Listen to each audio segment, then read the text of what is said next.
A little girl in a coma is mistreated, and when she wakes up, she asks the nurse for help. The afternoon sun seeped through the gaps in the shutters, painting golden stripes on the floor of the silent room. In the center of the room, a hospital bed contrasted with the childish decoration that still adorned the walls.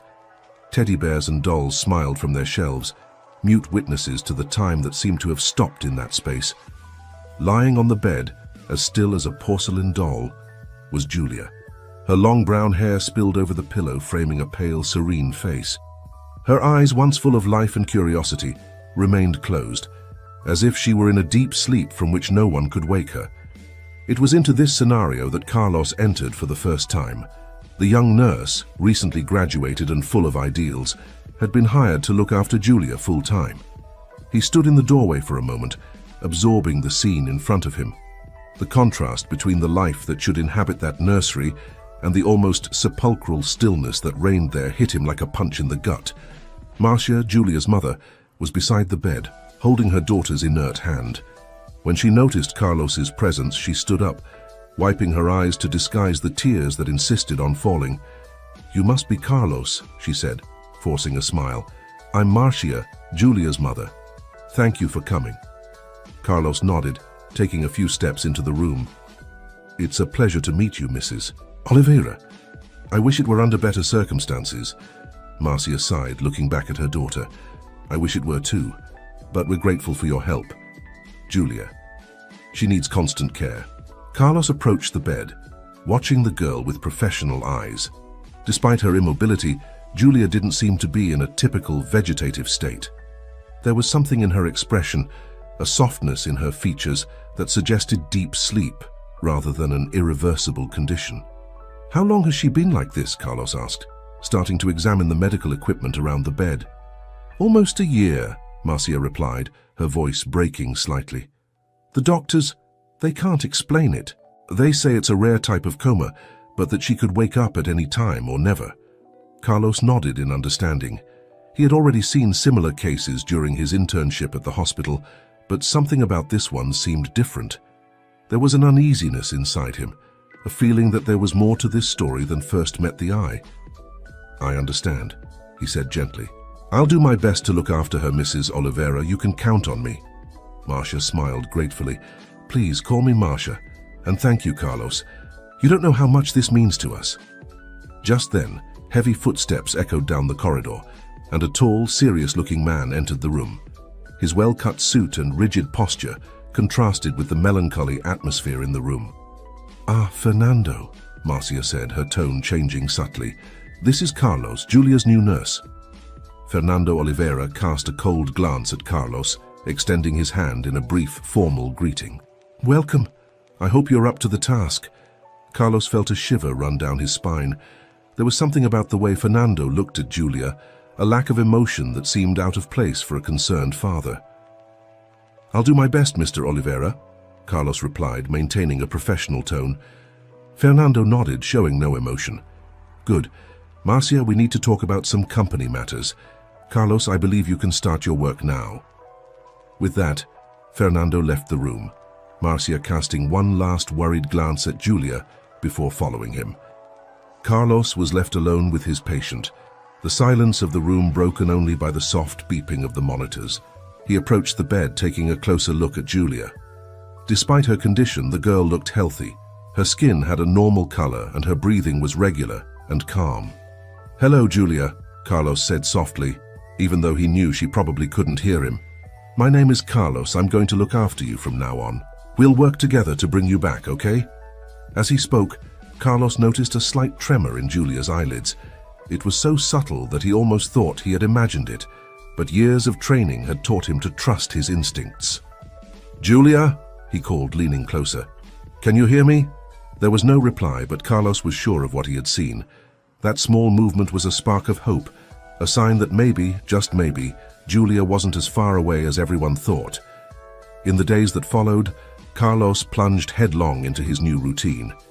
He spent long hours in Julia's room, monitoring her vital signs, administering medication, and performing passive exercises to maintain circulation and prevent muscle atrophy. But as well as physical care, Carlos also talked to Julia. He read stories, told her about his day, and even sang softly some lullabies he remembered from his childhood. Although there was no visible response, he felt that he was somehow reaching the girl. Marcia often joined him, her eyes shining with a mixture of hope and sadness as she observed Carlos's care. She shared stories about Julia before the accident, how she loved to dance ballet, her love of strawberry ice cream, and how she dreamed of being a vet when she grew up. She was always such a lively child, Marcia said one afternoon, running her fingers through her daughter's hair. It's hard to see her like this, so quiet. Carlos nodded, understanding. She's still there, Marcia, I'm sure of it. We just need to find a way to bring her back. While Marcia was a constant and loving presence, Fernando rarely appeared in the room. When he did, it was always brief and distant, as if the sight of Julia bothered him in some way. One night, while Carlos was doing his nightly rounds, he heard excited voices coming from the office downstairs. He recognized the voices of Marcia and Fernando. "We can't go on like this, Marcia." Fernando's voice sounded angry. "It's been a year. We have to consider other options." "What options, Fernando?" Marcia replied, her voice embittered.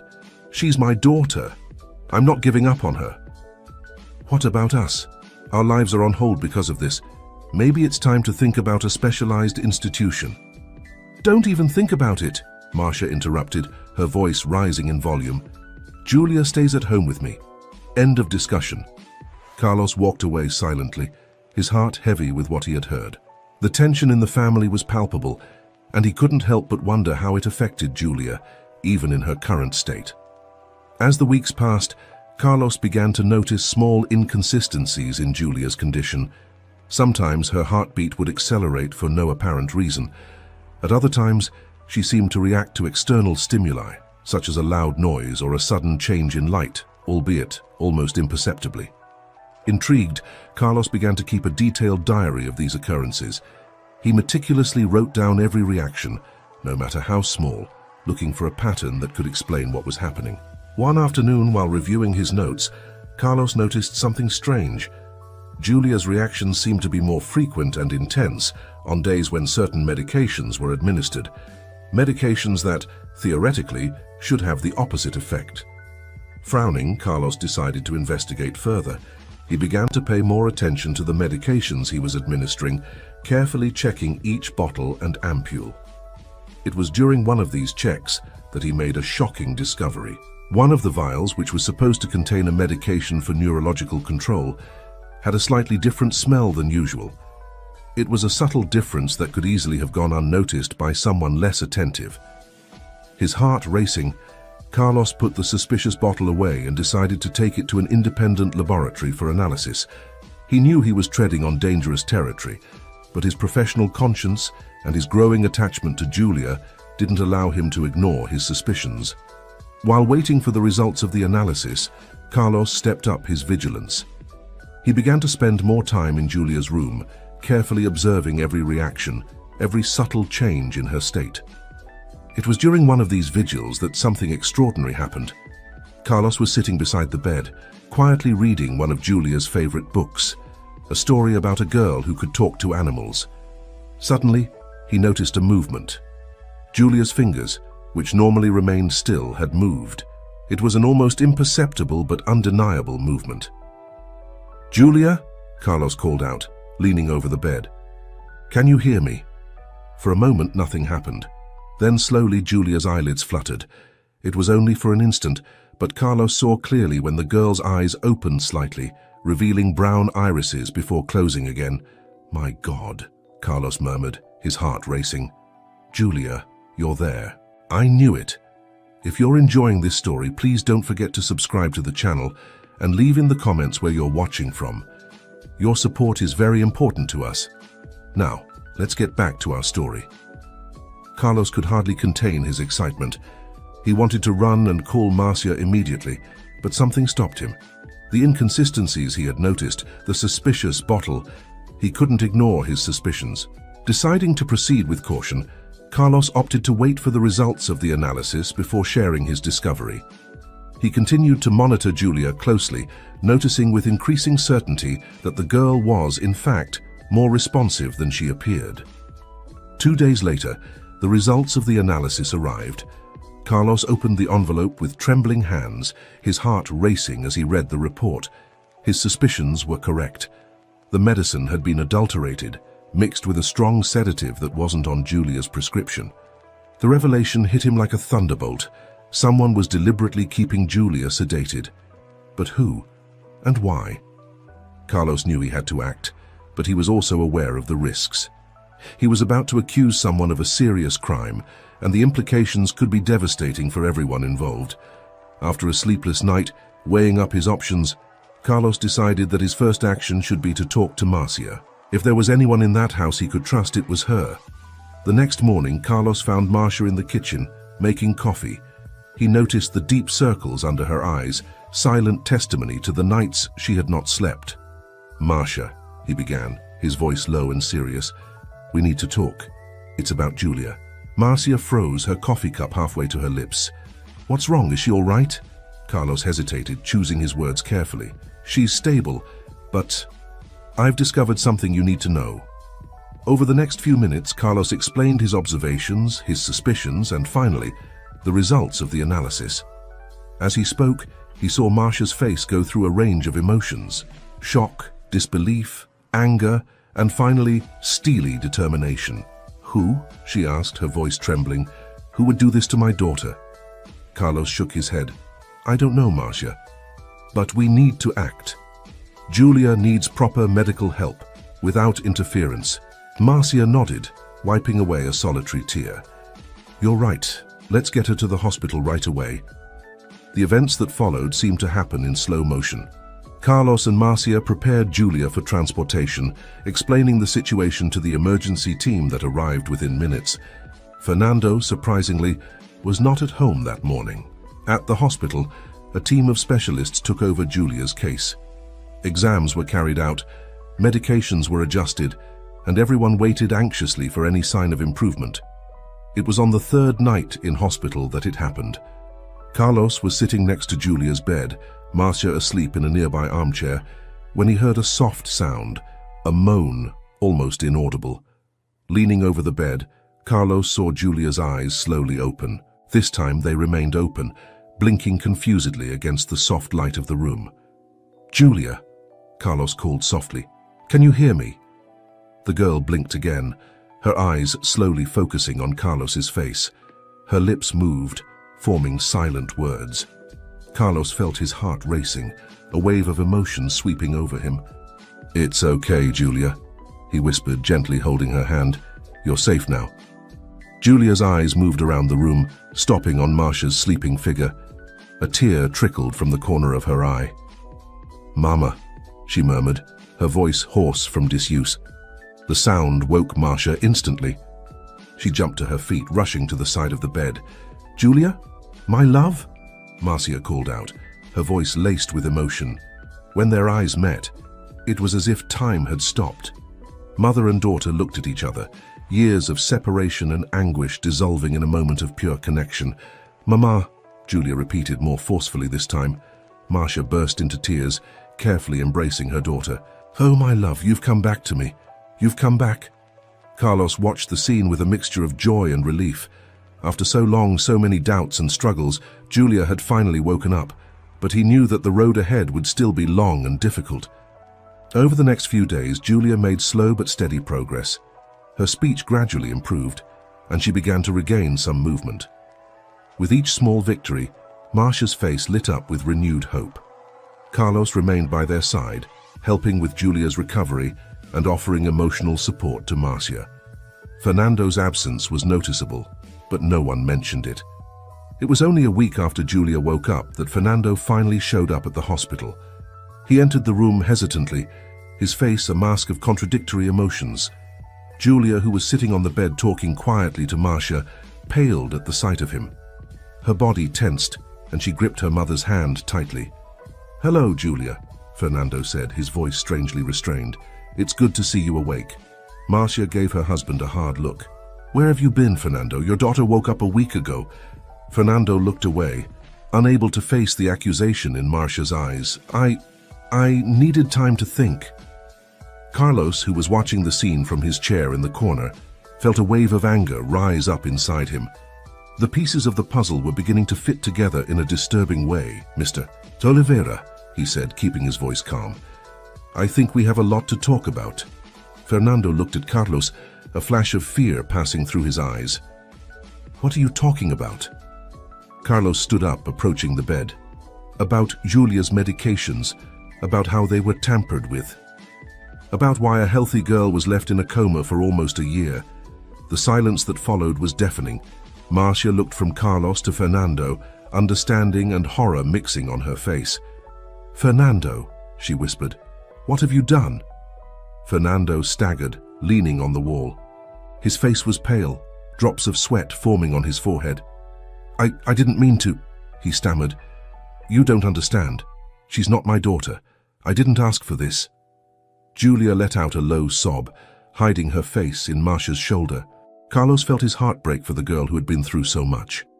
"Explain yourself," Marcia demanded, her voice shaking with restrained anger. Fernando collapsed into a chair, burying his face in his hands. "At first, it was just a few tranquilizers. To help her sleep, I told myself, but then it got easier. The house was quiet. There were no more fights, no more arguments about how I wasn't a good father." Marcia stifled a scream, horrified. You did this on purpose? Kept my daughter sedated for a whole year?" Fernando nodded miserably. "I didn't want to hurt her. I just wanted peace. I wanted it to be just the two of us again." The sound of a slap echoed through the room. Marcia had stood up, her hand still in the air after hitting Fernando's face. "Get out," she hissed. "Get out of here now and don't ever come back." Fernando staggered to his feet, casting one last glance at Julia before leaving the room. Carlos could hear his footsteps hurrying down the corridor, fleeing the scene of the crime he himself had created. Marcia turned to Carlos, tears running freely down her face. "Thank you," she whispered. "Thank you for saving my daughter." Carlos nodded, feeling the weight of the situation. "We're going to have to inform the authorities," he said softly. "What Fernando did is a serious crime." Marcia nodded, hugging Julia tightly. "I know. We'll do whatever it takes. But now, I just want to be with my daughter." In the months that followed, the Oliveira family's life underwent a complete transformation. Fernando was arrested, facing charges of child abuse and illegal administration of substances. Marcia began divorce proceedings, determined to rebuild her life alongside her daughter. Julia, for her part, faced a long road to recovery. Physiotherapy, occupational therapy, and psychological counseling became part of her daily routine. There were difficult days, moments of frustration and tears, but there was also laughter, small victories, and unwavering determination. Carlos remained by their side throughout the process. He had become more than a nurse. He was a friend, a confidant, a pillar of strength in difficult times. His dedication to Julia went beyond professional duty. He had become genuinely attached to the brave girl who was fighting to get her life back. One sunny afternoon, about 6 months after Julia's awakening, Carlos found them in the garden of the house. Julia was sitting in her wheelchair, an open book on her lap, while Marcia was watering the newly planted flowers. "Hello, you two," Carlos greeted, approaching with a smile. Julia raised her eyes from the book, her face lighting up. "Carlos, you came." "Of course I came," he replied, crouching down next to her. "I wouldn't miss our day of reading for anything." Marcia smiled, observing the interaction between the two of them. "Carlos, you've been such a blessing to us. I don't know how we could have gotten through all this without you." Carlos felt a wave of emotion wash over him. "You're both incredible," he said sincerely. "It's a privilege to be part of this journey." Julia reached out and took Carlos's hand. His movements were still a little clumsy, but each day brought improvements. "You're going to stay with us forever, aren't you, Carlos?"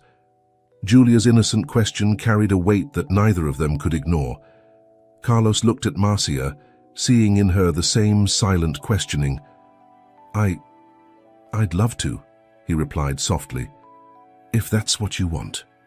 Marcia moved closer, putting a hand on Carlos's shoulder. "We do," she said, her voice full of emotion. "You've become part of our family, Carlos." At that moment, under the afternoon sun, a new family began to form. It wasn't conventional. It wasn't what either of them had planned, but it was real and full of love. Julia smiled, looking from her mother to Carlos. Can we read my favorite story today, the one about the girl who can talk to animals? Carlos laughed, taking the book from Julia's lap. Of course we can. In fact, I think we have our own amazing story to tell, don't we? As Carlos began to read, his voice mingling with the singing of the birds and the rustling of the leaves, Marcia watched her little family with a full heart. They had been through storms, faced darkness, but here they were, emerging into the light. The future was still uncertain. Julia still had a long way to go in her recovery. Marcia was still learning to trust again, and Carlos was sailing into uncharted waters, becoming part of a family he never expected to have. But at that moment, in that garden, with the sun warming their faces and the promise of a new beginning hanging in the air, everything seemed possible. They had survived the worst and were ready to face whatever came next, together. As the pages of the book turned, telling the story of a brave girl who could talk to animals, Carlos couldn't help but think that the real story of courage was right there in front of him. Julia, who had fought her way back from the abyss, Marcia, who had never given up on her daughter, and he himself, who had followed his instincts and his heart, even when the path seemed uncertain. Their journey was far from over. There would be challenges ahead, difficult days and nights of doubt. But looking at Julia, seeing the glint of determination in her eyes, and at Marcia, with her silent strength, Carlos knew that they would face it all together. The sun began to set, painting the sky in shades of orange and pink. Carlos closed the book, watching Julia, who was now sleeping peacefully in her chair. "She seems so at peace," Marcia commented softly, smoothing a lock of her daughter's hair. Carlos nodded. "She's strong, stronger than any of us imagined." Marcia looked at him, her eyes shining with unshed tears. "Thank you, Carlos, for everything." He took her hand, squeezing it gently. "There's no need to thank me. We're in this together, remember?" At that moment, with dusk enveloping the garden in soft shadows, a silent promise was made. A promise to stick together, to face the challenges ahead, to build a future full of hope and love. As they pushed Julia's chair back into the house, Carlos reflected on the incredible journey that had brought them there. From a silent, dark room to this moment of peace and possibility. It was a journey he would never have imagined when he first entered that house, but one he wouldn't have traded for anything in the world. Night fell over the Oliveira house, but unlike so many nights before, this one was full of promise. Tomorrow would bring its own challenges, but they would face it together. A family forged through adversity, united by love and strengthened by hope. And so, as the stars began to dot the night sky, Carlos, Marcia and Julia prepared for another day in their new life. A life that, despite all the difficulties, was only just beginning. A life full of possibilities, second chances, and above all, love. The silence of the night was broken by Julia's soft laughter, waking up from her nap. "Have we finished the story?" she asked sleepily. Carlos smiled, exchanging a complicit glance with Marcia. "Actually," he replied, "I think our story is just beginning." And with those words, they entered the house, ready to write the next chapter of their lives, together. Life in the Oliveira household took on a new rhythm over the following months. Each day brought new challenges, but also new joys and small victories that were celebrated with enthusiasm. Julia continued to make remarkable progress in her recovery. Her determination was a constant source of inspiration to everyone around her. With the help of physiotherapists and occupational therapists, she gradually regained control of her movements. The day she took her first unaided steps was an exciting milestone for the whole family. "Look!" Julia exclaimed, her eyes shining with excitement as she hesitantly walked down the corridor. "I'm walking on my own!" Marcia and Carlos watched with tears in their eyes as the little girl advanced step by step. When Julia reached them, the three of them hugged, a mixture of laughter and tears of joy. "You did it, my love," Marcia whispered, kissing her daughter's forehead. "You're so strong and brave." Carlos smiled, feeling his chest swell with pride. "You're incredible, Julia. Don't ever doubt it." The daily routine of the house revolved around Julia's needs, but there was also room for moments of normality and fun. Carlos introduced board game nights, which quickly became a family tradition. Marcia rediscovered her love of painting and began decorating the walls of the house with colorful landscapes that brought life and joy to the environment. One Saturday afternoon, while Julia was at her physiotherapy session, Carlos found Marcia in the garden, working on a new painting. "This is turning out beautifully," he commented, admiring the painting which depicted a field of sunflowers under a vibrant blue sky. Marcia smiled, putting her brush aside. "Thank you. It's inspired by a memory from when Julia was little. We used to have picnics in a field that looked like this." Carlos sat down next to her, feeling the warmth of the sun on his face. "Have you ever thought about exhibiting your works? They're really good." Marcia seemed surprised by the suggestion. "Have you? I've never seriously considered it." "I think you should," Carlos encouraged. "Your talent deserves to be seen." There was a moment of comfortable silence between them, broken only by birdsong and the rustle of leaves in the wind. "Carlos," Marcia began, her voice soft, "I've been thinking a lot about us." Carlos felt his heart racing. He had also been thinking a lot about them over the last few weeks, about the feelings that had been growing between them. "Me too," he replied, turning to face her. Marcia smiled, a slight blush coloring her cheeks. "You've become so important to us. To me. I know we started in an unconventional way, but sometimes the best love stories start in unexpected ways," Carlos added, taking her hand. Their eyes met. Years of pain and uncertainty giving way to new hope, a new beginning. "I love you, Marcia," Carlos said softly. "You and Julia. You've become my family." Tears glistened in Marcia's eyes. "We love you too, Carlos, more than you can imagine." At that moment, under the afternoon sun and surrounded by the scent of garden flowers, they shared their first kiss. It was gentle and sweet, full of promises for the future. The sound of laughter interrupted the moment. They turned to see Julia standing at the garden door, a broad smile on her face. "Finally," she exclaimed, her eyes shining with happiness. "I knew you loved each other." Carlos and Marcia laughed, holding out their arms for Julia to join them.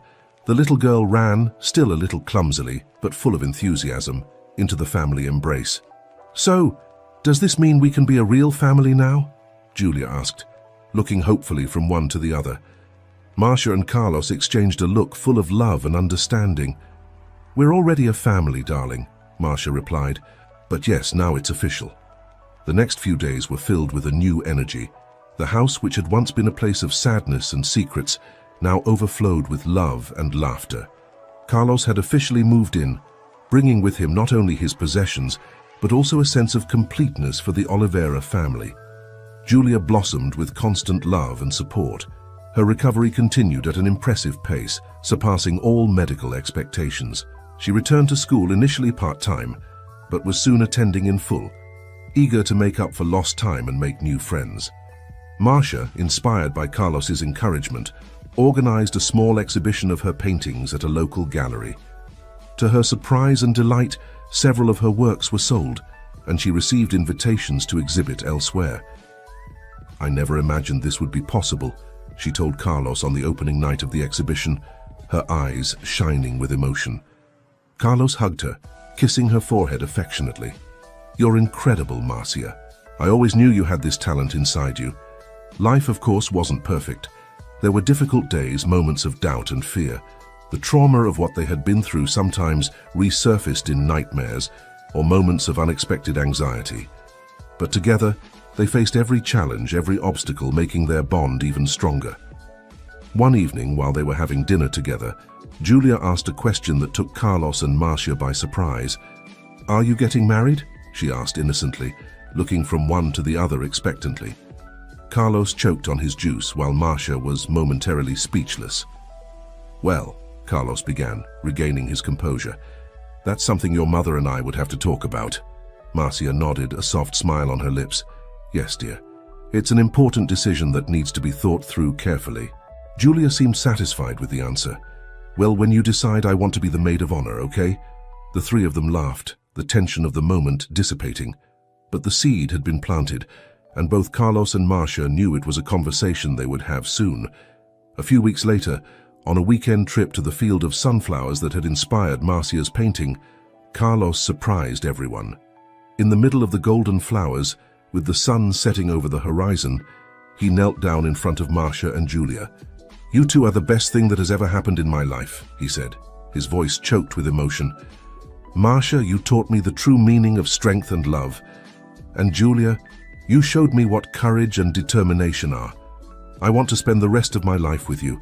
Marcia, will you marry me?" Tears streamed down Marcia's face as she nodded, unable to form words. Julia jumped for joy next to them, clapping enthusiastically. "Yes," Marcia finally managed to say. "Yes, 1,000 times yes." As Carlos put the ring on Marcia's finger, Julia joined in the embrace, the three of them united in a moment of pure happiness. The wedding was an intimate celebration a few months later, held in the garden of the house that had witnessed so many moments of their journey together. Julia, as promised, was the maid of honor, her radiant smile lighting up the entire ceremony.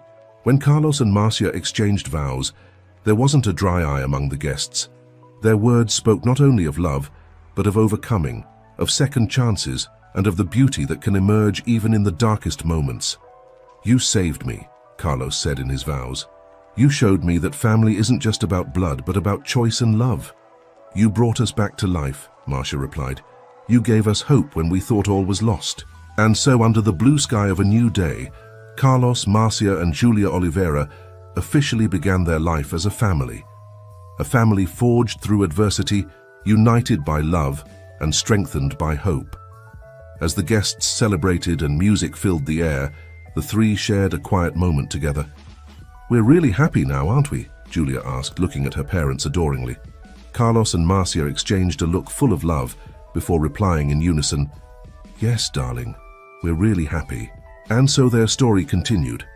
Not a fairy tale happily ever after, but something much more real and precious. A life full of love, challenges, laughter, and above all, a family that would face anything together.